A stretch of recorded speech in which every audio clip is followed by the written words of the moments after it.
Oliver Fitzpatrick, bonjour. Bonjour. Je veux vous dire merci de nous accueillir chez vous, un endroit que je ne connaissais absolument pas. On est chez Amis Québec à Montréal. Et quand je regarde un peu votre parcours, vous êtes originaire de la Colombie-Britannique. Vous avez étudié donc à l'Université de Victoria, c'est ça. Vous avez une spécialité en droit des personnes en situation de handicap. Et vous avez déménagé à Montréal depuis 3 ans. Et là, vous vous retrouvez chez Amis Québec. J'ai envie de vous poser la question en partant, c'est quoi Amis Québec? Mais Amis Québec, c'est une association famille. C'est un organisme communautaire. On est dédié aux personnes de l'entourage autour de quelqu'un avec un enjeu de santé mentale. Alors, Oui. des proches en santé mentale. OK. Mais vous occupez ou vous êtes concerné par les jeunes. Quand on parle des jeunes, c'est les jeunes en moins de 25 ans, en fait. C'est ces jeunes-là qu'on oublie. Genre, même moi, là, ça fait quand même quelques années là, qu'on a notre balado, tout ça. Puis c'est vrai j'ai l'impression qu'on oublie qu'il y a des jeunes qui sont de jeunes proches aidants et que, ben, eux autres aussi, il faut en prendre soin. Absolument. Il y a quelques années, avant que j'étais ici à Amis Québec, Ouais. ils se sont dit que dans d'autres pays, on parle de quelque chose de la jeune proche aidance. Oui. On commence à avoir des conversations qu'il y a quand même des enfants de 5 ans, de 12 ans qui sont des proches aidants primaires dans leur famille. C'est vraiment eux qui ont la responsabilité à prodiguer des soins. Une maman Comme malade, un papa malade. une frère ou une sœur, même une amie aussi.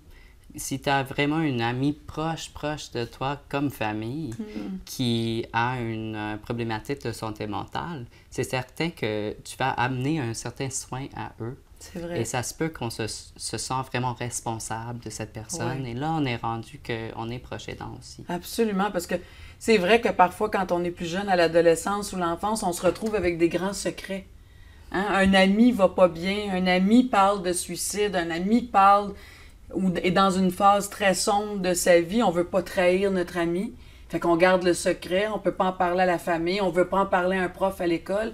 C'est une grande, grande responsabilité, en fait. Hein? Absolument, et c'est pas un secret non plus qu'on a un peu une crise de santé mentale parmi nos jeunes Vrai. au Canada, au Québec. Et ça veut dire absolument qu'il y a de plus en plus des jeunes qui sont proches aidants dans ce contexte-là aussi. Alors, c'est vraiment un risque de santé mentale pour eux. Si c'est une amie avec une problématique de santé mentale, Ouais. mais aussi si c'est ta mère qui a une maladie chronique et que tu amènes des soins, c'est certain que ça a un impact sur ton santé mentale aussi. Exact. Je pense que dans la proche aidance, il y a effectivement des familles, parfois c'est un frère ou une sœur qui est malade, les parents vont mettre beaucoup, beaucoup d'énergie là parce qu'ils n'ont pas le choix non plus. Souvent, on va être obligé d'aider nos parents. Et c'est quand même quelque chose, ce que j'en comprends, qu'il faut éviter en fait. Hein? Ou en tout cas, il faut en parler beaucoup dans la famille, le rôle de chacun, ce que ça veut dire, ce que ça peut créer aussi. Hein? Absolument. Pour ses frères et ses sœurs-là, ce que moi j'entends parler, c'est qu'ils se sentent que leur rôle, leur responsabilité dans la famille, c'est d'être stable, de ne pas avoir des problèmes. Ils ne vont pas se plaindre s'ils ont des problèmes à l'école, s'ils ont des problèmes avec leurs amis ou bien si la situation à la maison leur impacte dans une façon négative. Ces enfants-là n'ont pas tendance d'en parler parce qu'ils ne veulent pas amener des autres problèmes pour leurs parents qui est déjà chargé. Ouais. Ouais. Puis, je veux dire, à l'adolescence, il reste que c'est une période déterminante dans notre vie où on se pose beaucoup de questions. Quand on a 12, 13, 14, 15, 16 ans, 18 ans, parce qu'on se développe nous-mêmes comme individus, comme futurs adultes dans la vie. Fait que ça peut aussi, affecter le trajet d'un jeune. Hein? Quand tu deviens proche aidant, là, en fait, si tu te sens obligé, si c'est pas un sujet dont on parle ouvertement aussi, qu'il y a comme un tabou autour de ça. Hein? Oui, et même si je pense qu'il y a beaucoup moins de stigmatisation du santé mentale ou des maladies chroniques, des handicaps aussi, Mais ça reste encore, et ça reste qu'il y a beaucoup d'ados, ou ben, de jeunes adultes que moi je vois qui disent que leur famille, ils ont dit qu'il faut absolument pas parler de ça. C'est secret. C'est absolument secret. On parle pas de nos affaires en famille, ça reste entre nous. Personne d'autre a besoin de savoir que ton frère il s'est fait hospitaliser. Hospitalisé, oui, oui, oui. Absolument. Et donc, chez Amis Québec, parce que toi, tu es aussi le coordonnateur, tu crées des projets, ça se traduit comment? Qu'est-ce qu'on crée précisément ici? On a déjà fait quelques pilotes de services. On a commencé avec quelque chose qui n'est pas loin de nos services existants. C'est un groupe de soutien pour les jeunes adultes. Et c'est ouvert. C'est soit des jeunes adultes qui sont proches aidants, qui ont quelqu'un dans leur entourage qui a une problématique de santé mentale, mais c'est aussi ouvert aux jeunes avec leur propre enjeu de santé mentale. On n'a pas besoin d'avoir un diagnostic. Non. Mais si toi, tu as un problème d'anxiété, par exemple... Oui, si tu vas pas bien, là. Si tu vas pas bien, tu peux aller là et c'est un groupe pour parler de la santé mentale avec d'autres membres de ton tranché d'âge. OK. Parce que c'est particulier et c'est aussi différent parmi des jeunes proches. Souvent, ils disent que ben, moi aussi j'ai une problématique, moi aussi je vais pas bien, mais je vais mieux que mon proche, et c'est pour ça que c'est moi qui est proche dans la famille. Et comment ça se traduit, Oliver? Est-ce que c'est genre un programme, je dis n'importe quoi, là, de 8 semaines? Là. Il y a un programme qui s'ouvre, une fois par semaine, on vient ici, on est avec un groupe, on échange, on parle, parce qu'il y a aussi des bibliothèques. Puis tout à l'heure, on se préparait pour notre rencontre, puis tu me disais, tu sais, que ben on va venir ici aussi pour avoir des livres de référence, de s'asseoir avec un livre, il y a des films... C'est un peu tout ça, en fait, hein? Exactement. Ben, on peut avoir des services, mais on est un petit organisme quand même. Et au volet jeunesse, c'est vraiment juste moi. Fait que j'ai eu des programmes, mais c'est juste un atelier, une nuit. Et pour le moment, c'est vraiment juste des pilotes. Alors, c'est pas de façon régulière, comme le groupe de soutien qui est mensuel. Mais ce qu'on peut faire, c'est avoir des ressources, avoir des connaissances à partager pour faire les référencements aussi, pour juste équiper les jeunes à pouvoir aller chercher de l'aide autre part ou mieux connaître leur situation et mieux s'équiper pour avoir peut-être des conversations avec leur famille, pour gérer les besoins de tout le monde dans une façon plus équitable aussi. C'est ça, puis quand on parle de proche aidance chez les jeunes, parce que tu m'ouvres une porte avec le fait que c'est un sujet dont on devrait parler avec nos enfants. Mettons que moi je suis la maman, le papa il est malade, il y a 2 ou 3 enfants. C'est une discussion souvent qu'on évite. Hein? Il y a comme encore des tabous autour de ça. Mais on devrait... Pour la santé de tout le monde, en fait, santé mentale, on devrait être capable de s'asseoir et de parler de la situation. C'est ça, c'est d'inciter les gens à s'ouvrir, briser les tabous, pour mieux le vivre ensemble aussi, parce qu'il peut y avoir beaucoup d'isolement dans tout ça aussi, puis de solitude. Absolument. Ben, pour les jeunes, je pense qu'on a un peu un réflexe à leur protéger. À les protéger, oui. On veut pas leur donner tous les détails, tous les soucis qu'on a. On a peur, nous aussi, ça se peut, dans la situation, même en tant qu'adulte. Mais il faut suivre un peu la logique, parce que rendu là, si on n'en parle pas, on a un enfant qui manque de l'information, qui ne connaît pas qu'est-ce que c'est la situation, qui ne connaît pas qu'est-ce qui s'en vient. Pourquoi? Oui, tous les inconnus. Et c'est certain que les enfants vont juste leur donner ses propres réponses à ces questionnements. Et ça se peut qu'ils ont une idée qui est beaucoup plus épeurante que la situation actuelle. Donc, d'ouvrir cette discussion-là, ça remet les choses à leur place. Ça informe, évidemment, puis tu sais, j'imagine qu'un enfant de 3 ans, ben, on ne dirait pas les mêmes affaires qu'un jeune de 8 ans ou un jeune de 14 ans. Donc, ça aussi, on peut aller chercher de l'aide avec ça. Comment j'aborde ce sujet-là avec ma famille, en fait. Hein. Exactement. Et c'est souvent qu'on a ces appels-là où la famille veut des informations qui sont appropriées pour l'âge de leur enfant. Parce que souvent, c'est trop de responsabilité, en fait, de porter ça. Hein. Surtout quand on ne comprend pas et on n'est pas vraiment éclairé sur c'est quoi la situation. C'est trop de responsabilité. Absolument. Qui va affecter tes études. Hein? Être à l'école, travailler, comprendre, être attentif. Ça peut affecter toute notre vie, en fait. Hein? Absolument. Si je vous demande de me décrire la situation réelle des jeunes au Québec, qu'est-ce que vous pourriez répondre à ça? Je pense qu'on n'est pas... Je pense qu'on ne leur voit pas en ce moment. On les voit pas. On les voit pas. Et c'est la situation dans leur famille.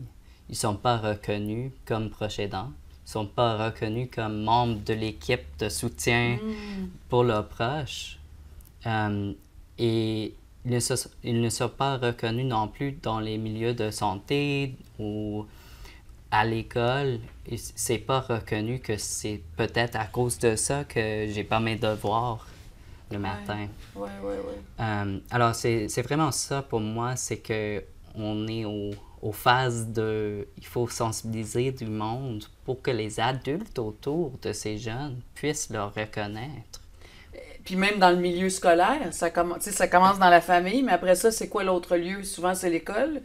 Fait qu'est-ce que vous trouvez, vous, que dans le milieu scolaire québécois, que ce soit en français ou en anglais, on fait une place à ça? On a fait une place à ça? Est-ce que les écoles ont compris qu'ils ont un rôle d'accompagnateur aussi pour un jeune qui, justement, si la mère est malade ou qui souffre de santé mentale et que ce jeune-là aussi est affecté, donc il y a une certaine fragilité. Est-ce que dans votre travail, vous trouvez qu'on est conscient de ça dans les milieux scolaires chez nous ou pas assez?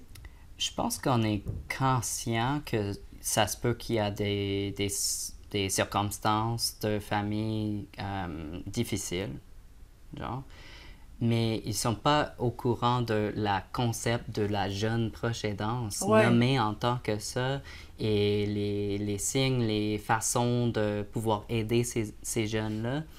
Je pense que on commence à avoir un peu plus une idée, et je trouve que quand je parle avec les enseignantes, avec les conseillères ou des travailleurs sociaux dans les écoles, ils me disent, ben oui, je vois beaucoup de jeunes proches, mais je ne savais pas le nom en tant que ça. Le terme proche aidant, caregiver. Oui, exactement.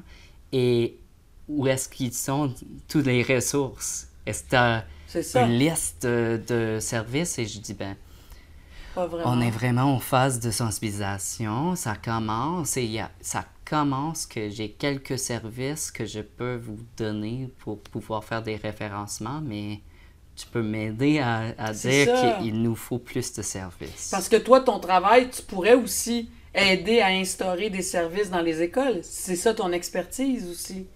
Oui. Ben, je dis que mon rôle, mon job, c'est de travailler pour que j'aie plus de job.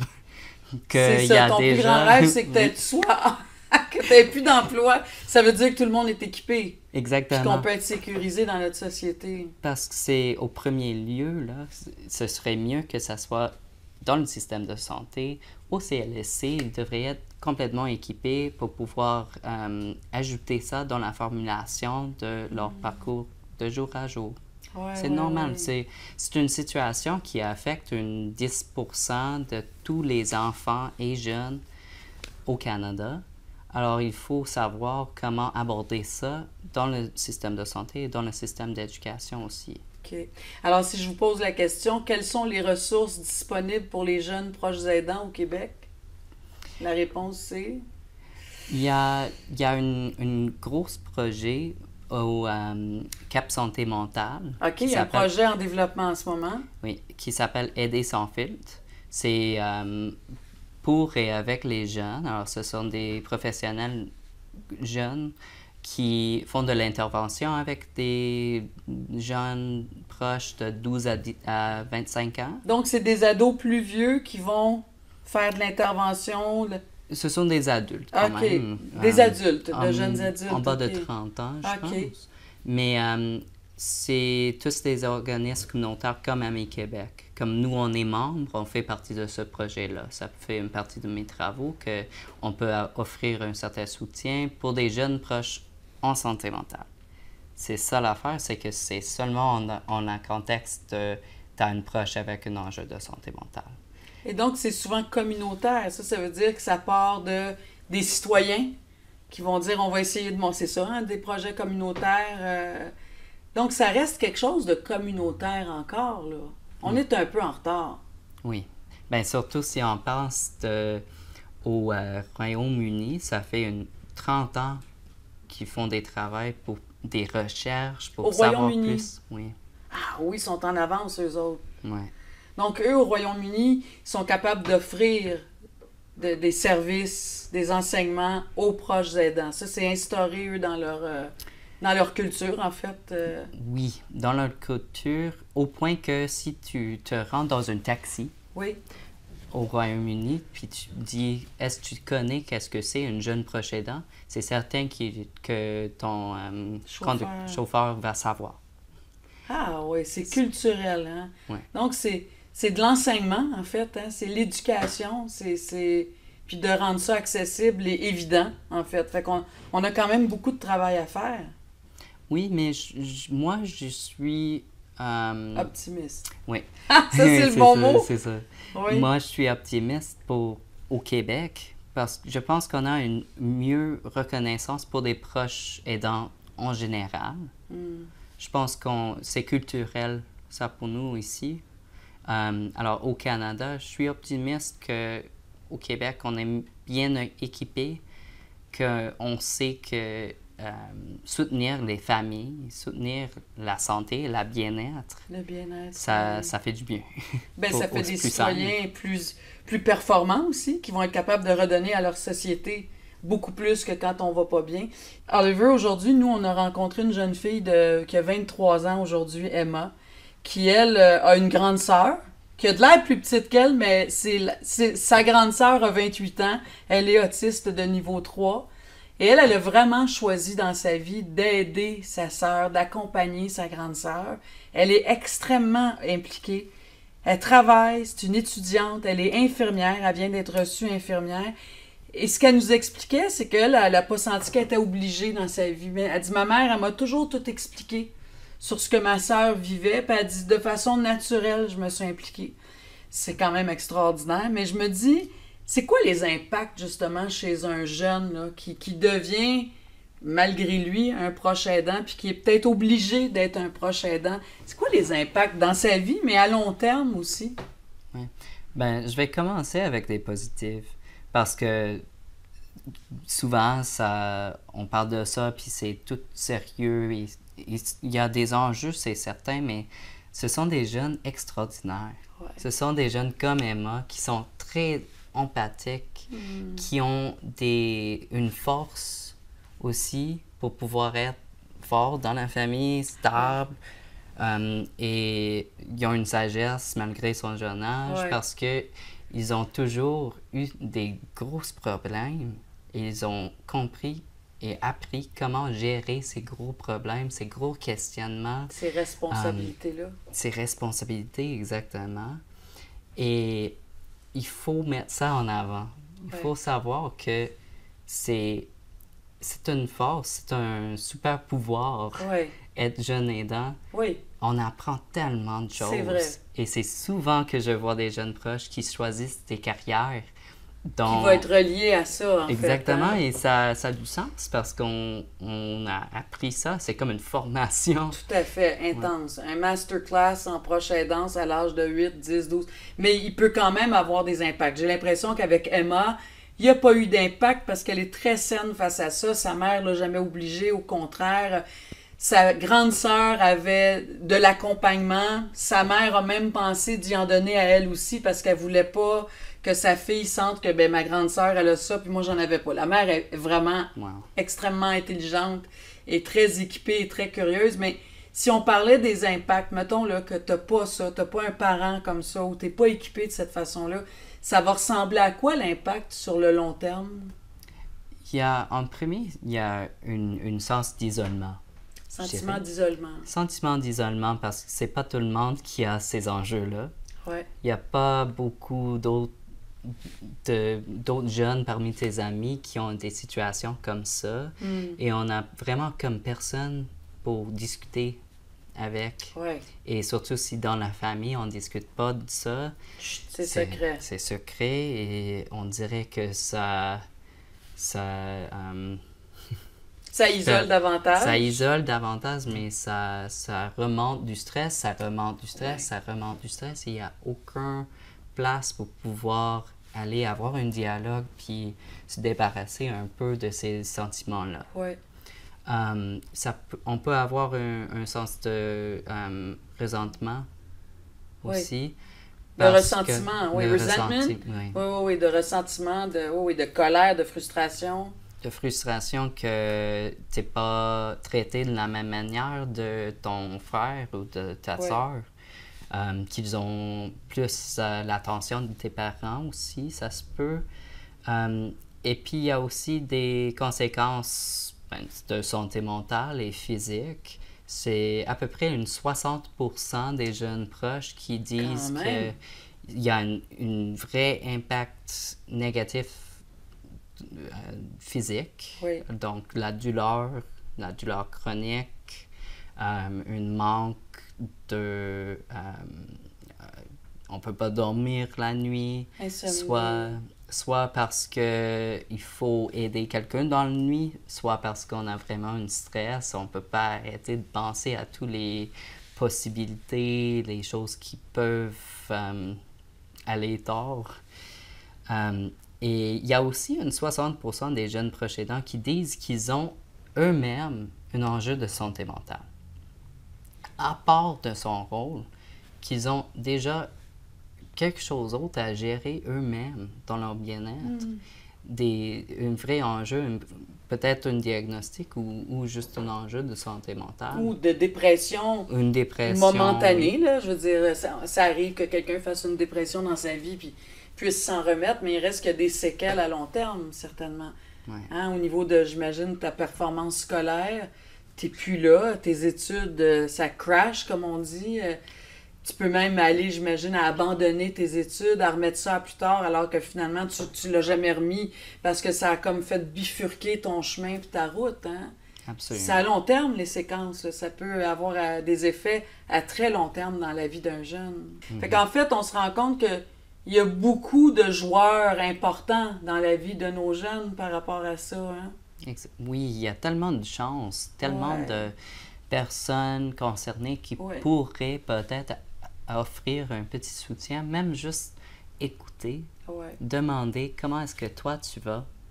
Parce que comme tous les proches aidants, ils ont le réflexe de toujours penser à l'autre personne, à leurs proches, penser est-ce que c'est une bonne journée, est-ce que c'est vraiment, on essaie juste de se rendre à la fin de la journée et ils ne se questionnent pas même comment est-ce que moi je vais, mes propres qu'est-ce que besoins, moi je veux, rendu aux transitions aussi dans la vie, est-ce que je vais au cégep, où est-ce que je vais au cégep, est-ce que je poursuis des études dans l'université et où... c'est quoi mes rêves? C'est quoi mes rêves? C'est quoi mes rêves? Je me vois où dans 5 ans, dans 10 ans, dans 15 ans? C'est tout ça l'adolescence, c'est tout ça l'enfance aussi. Donc, de sentir qu'on est accompagné, qu'on est écouté, on n'est pas jugé, puis au contraire, qu'on a de l'aide. Hein? Donc, ça c'est un message important à nos milieux scolaires, mais ça revient toujours à nos décideurs de donner des formations, de donner de l'information, d'éduquer les gens, les profs, les milieux scolaires qui font une grande différence dans la vie de ces jeunes-là. Hein. Et offrir de l'information aux jeunes aussi. Moi, je fais vraiment confiance dans les jeunes d'aujourd'hui. Ils savent bien des enjeux de santé mentale, comment gérer ses émotions, des concepts de bien-être. Ils n'ont pas un manque d'informations par rapport à ça. Ils se créent des petits cercles de soutien Oui, entre puis plus amis. que jamais, hein, depuis 5 ans, là, toute la vague de la COVID, là, ça a fait ressortir beaucoup les problèmes de santé mentale. Puis on dirait que plus que jamais, chez les jeunes, même précisément, c'est fou comment c'est présent. Donc, on est conscient quand même. On le sait qu'il y a ces enjeux-là sociaux au niveau de nos jeunes. Donc, être à l'écoute, puis trouver à faire une différence. Hein? Ouais. Merci beaucoup, Oliver. Ça fait un plaisir. Vraiment. Merci. Merci.